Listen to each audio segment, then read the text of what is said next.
Doctor, ¿sabía que usted fue el primer astrónomo que yo conocí? Ah, sí. En alguna Sí. plática. En mi primer congreso de física. Vale. Fue en el 2005. Yo sabía que quería estudiar astronomía, pero usted fue el primer rostro de un astrónomo. Qué bueno.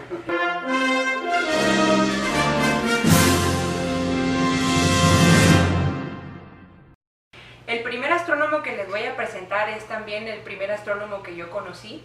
Él es un mexicano ejemplar, originario de Mérida, Yucatán, ¿verdad, doctor? Así es, Carolina. Él es el doctor Luis Felipe Rodríguez, es graduado de la Universidad de Harvard, donde hizo su doctorado en astrofísica. Este año precisamente cumple 40 años de carrera científica, bueno, si contamos a partir de que terminó su doctorado.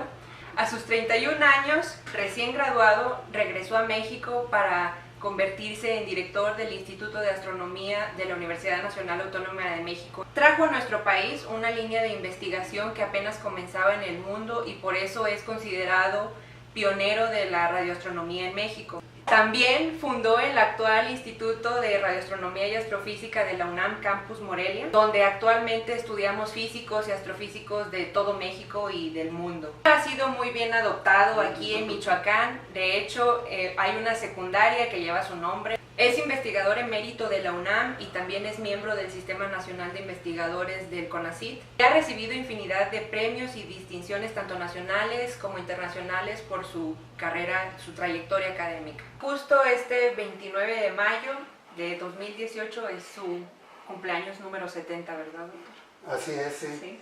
Entonces vamos a subir este video el martes para perfecto, festejarlo. Perfecto, los agradezco mucho. Creo que siendo usted una persona tan talentosa y con una carrera consolidada y exitosa como la suya, pues yo creo que muchos tenemos la curiosidad, sobre todo los estudiantes, tenemos la curiosidad de saber cómo fue su experiencia durante el doctorado en Harvard.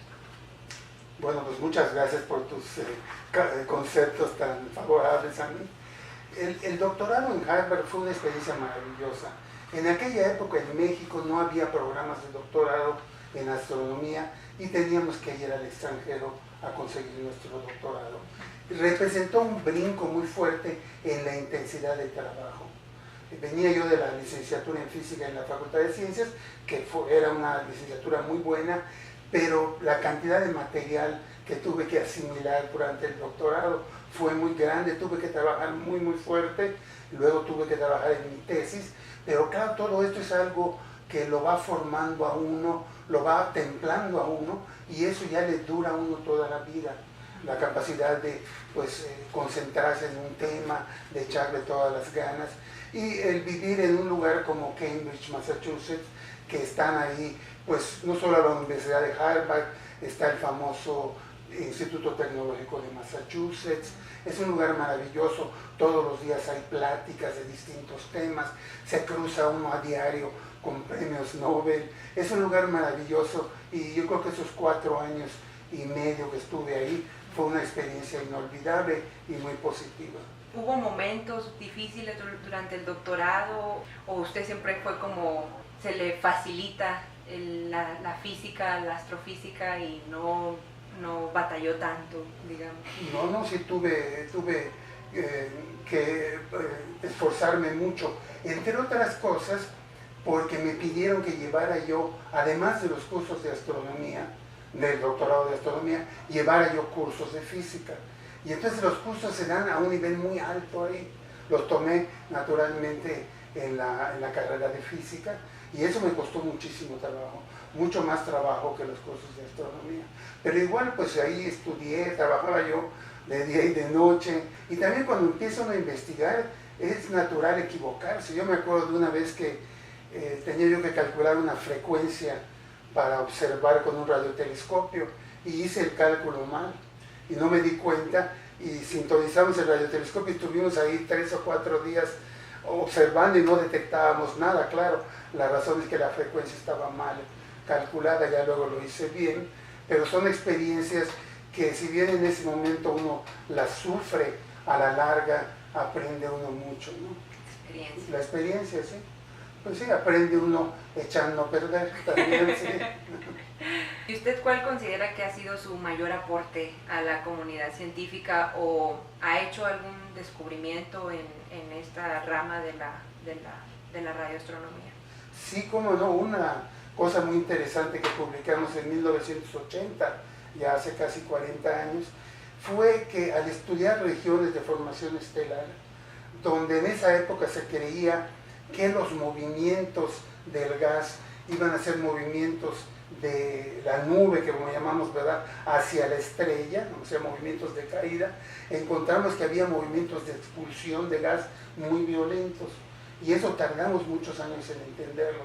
Esto finalmente se reportó como los llamados flujos moleculares, y nos llevó a entender que la formación estelar coexisten movimientos de caída hacia la estrella que la hacen crecer, pero una parte de ese gas es expulsado al espacio a gran velocidad.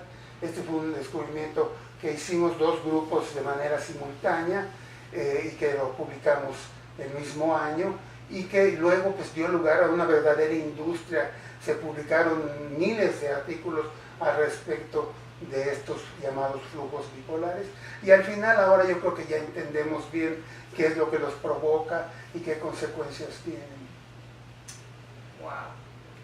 Yo también quiero hacer algún descubrimiento, doctor. Al regresar, ya cuando terminó su doctorado en Harvard y que regresó aquí primero al Instituto de Astronomía en la Ciudad de México, ¿verdad? Y se convirtió en director. Luego, ¿cómo surgió la idea de fundar este instituto, el Instituto de Radioastronomía y Astrofísica? En Morelia, la verdad es que mucho de la motivación fue lo difícil que ya entonces se había hecho vivir en la Ciudad de México.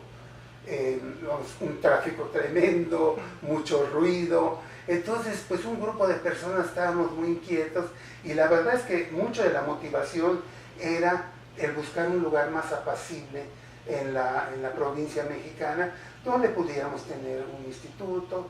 También teníamos interés en enfocarlo más hacia la radioastronomía y hacia las astronomías que no son ópticas, porque naturalmente en el Instituto de Astronomía de la Ciudad de México había una gran tradición y gran calidad en la astronomía que se hace en el visible, la astronomía clásica, y hacía falta que la UNAM tuviera un instituto enfocado a las nuevas astronomías.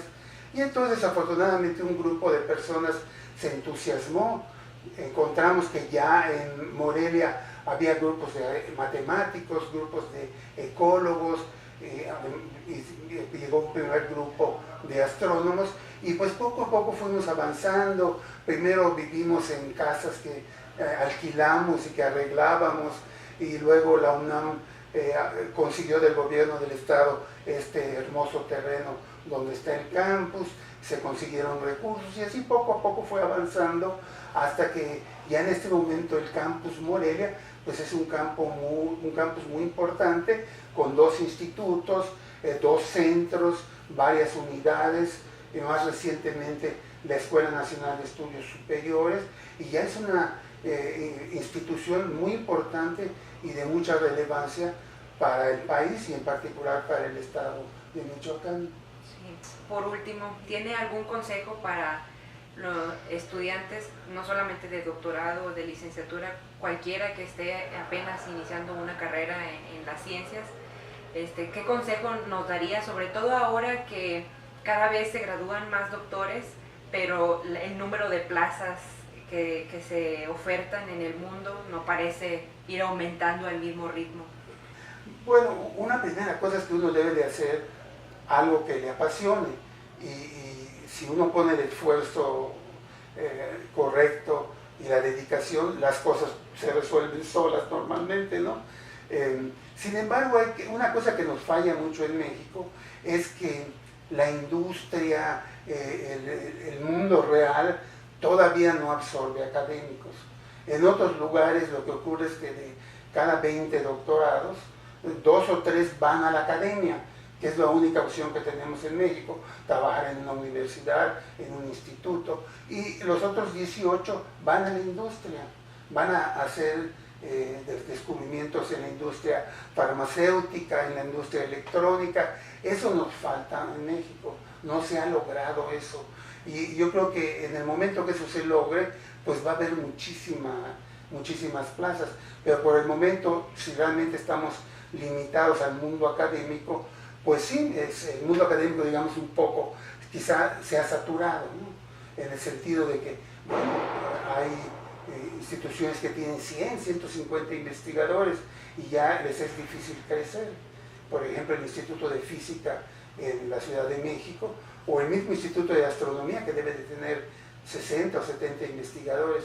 Pero yo creo que ahí donde tenemos dos soluciones. Una es tener una dedicación y un esfuerzo enorme, y eso va a llevar a que consigamos una plaza en lo que queramos, ¿no? En la academia, en el lugar que queramos.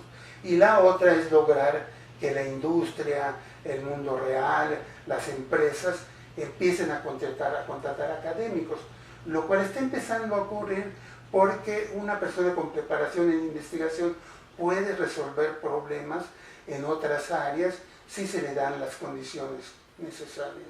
Sí.